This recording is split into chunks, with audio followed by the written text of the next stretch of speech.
Are you navigating the maze of imposter syndrome, but finding that the standard advice just doesn't resonate with you? The tips and advice is bland, vague, or simply doesn't work. If so, you're in the right place and you're certainly not alone. The internet is full of myths and misinformation about imposter syndrome that doesn't help or can even make things worse. To help you get clear and find real solutions, in this video I'm going to explore what imposter syndrome is not and the facts that back that up. If you then wonder what would really get rid of imposter syndrome, stay to the end and I'll share what you can do. The first imposter syndrome myth is that some people think that means you're an actual fraud. But imposter syndrome is feeling like a fraud when you're not. You haven't lied in your interviews, pretended you've got experience or qualifications that you don't. Imposter syndrome is when you are good at what you do, you're capable, you're competent, but you're just not feeling it inside. And that is why imposter syndrome can be so confusing. The second myth is that imposter syndrome is a medical issue. Even though it's called syndrome, which is a very specific medical term, it's not actually a medical syndrome. So no doctor or psychotherapist will diagnose you with it. The good news is that means that you don't need therapy and you don't need medication in order to deal with imposter syndrome. But this myth also explains why some people say, oh, imposter syndrome isn't real. What they really mean is it's not a medical syndrome, but the experience of imposter syndrome is very real indeed. The third myth is that imposter syndrome is a women's issue. The original research on imposter syndrome back in 1978 seemed to show that it was a women's issue. Women seemed to get it a lot more than men. And over the 15-20 years after that, that seemed to be reinforced by other research. But in the 1990s, some research was done where the survey was absolutely confidential, completely anonymous. And then the numbers of men and women were absolutely equal. Previous studies had captured a cultural trend in which men don't feel able to, willing to, or allowed to express their feelings and what they think is a personal weakness. This is really important to know because if it was a women's issue, it would make women feel like there's something fundamentally wrong with being a woman. For the men who have imposter syndrome, if they think it's a women's issue, they will feel even more isolated, even more like they don't belong, and it would make their imposter syndrome worse. When everyone can see that imposter syndrome is men and women equally, then we're not alone. The fourth myth is that imposter syndrome is a beginner's issue. That imposter syndrome shows up when you're learning something new. Now this isn't the case, but when you are learning something new, it's uncomfortable. Imposter syndrome is also uncomfortable, so you can understand why people have put the two together. Imposter syndrome is when you're already skilled, already experienced, can do your job, are doing well at it, and yet at the same time feel that you're not quite good enough. There may be something wrong with you, maybe someone's going to fire you.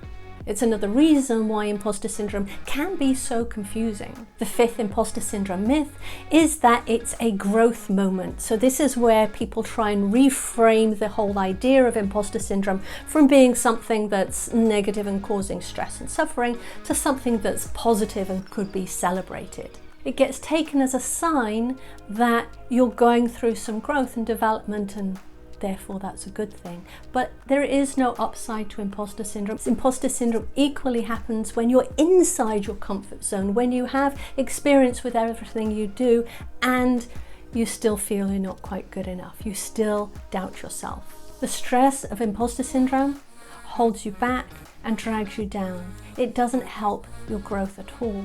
There is no upside. Knowing that gives you motivation to try and eliminate it as quickly as possible. The sixth imposter syndrome myth is that it is a mindset issue, that somehow if you reframe it, you can talk yourself out of it with a pep talk. That seems to make sense on the surface because imposter syndrome thinking is one of the symptoms of imposter syndrome. However, the root cause of imposter syndrome is an unconscious belief, and that needs a very specific method to eliminate it.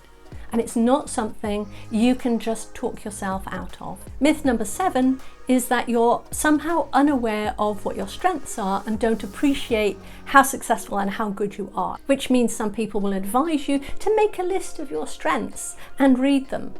Well, I have clients who've tried that before they came to see me, and it simply doesn't help because they don't believe it. They don't believe that their success has proved their worth. And this is coming back to the heart of the belief, the root cause of imposter syndrome. I've interviewed over 700 professionals about their imposter syndrome, and many of them are perfectly aware of what they do well. They just don't see it as proof that they're good enough. The 8th myth is that imposter syndrome is low self-esteem or low confidence. So the solution would seem to be, well, we need to build your confidence more. Again, this is not the case. Imposter syndrome happens when people are capable, are competent, they can do their job. They're confident about it much of the time. There's only certain areas or certain times where imposter syndrome gets triggered. If it was low self-esteem or low confidence, this would apply right the way across their lives in every area.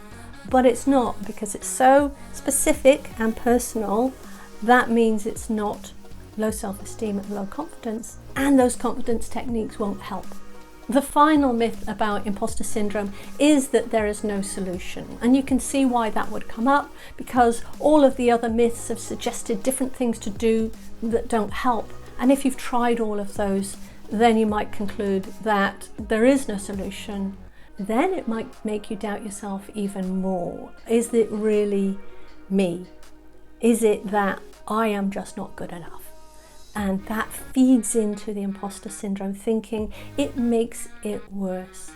It's really important to know that there is a solution to imposter syndrome. You can both manage it to dial down the stress, and with specific techniques you can eliminate it completely. Imposter syndrome causes stress, exhaustion. It leads to people quitting their careers, to ruining relationships, for destroying their health. It's a big deal. And because it does have a complete solution, all this stress, all this suffering is completely unnecessary.